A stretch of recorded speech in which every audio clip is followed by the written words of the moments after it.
Ուրեմն 3-1-ում բանավեճի ժամանակ լրբացած Ալեն Սիմոնյանը ասել է, թե Արման Թաթոյանը սուտ է խոսում Վարդենիսում ադրբեջանական դիրքերի հետ կապված։ Ու մի հատ էլ սպառնացել է, թե ես պատասխան եմ տալու, նկատի ունենալով ինձ դատի են տալու։ Ուրեմն այդ աղա լսի։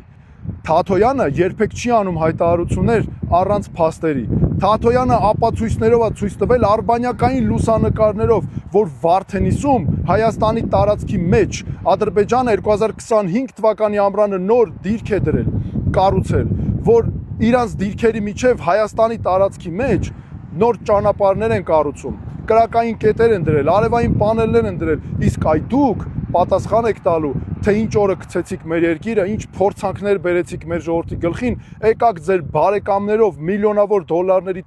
տենդերներ շահեցիք մեր պետությունից, պետական բյուջեից, ախպերը ասֆալտի ընկերությունով միլիոնավոր դոլարների տենդերներ շահեց ու սննկացրեց ու անհետացավ։ Այ դրա համար պատասխան եք տալու դուք։ Ու ինձ էլ դատի չտվողի, այ տղա, չնայած քեզանից ինչ տղա, իմ համար տղա չի, այն մարդը, որ պաշտոնյան, որ առավել եւս ախրանիկների ներկայությամբ կարա թքի քաղաքացու վրա, որ այդպես լկտի պահվածք ունենա։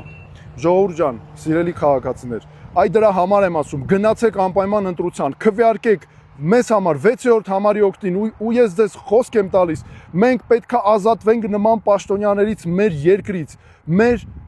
պետական համակարգից, որ արդարությունը գա մեր երկիր, նման պաշտոնյաներ չլինեն մեր կողքը ու նման մարդիկ։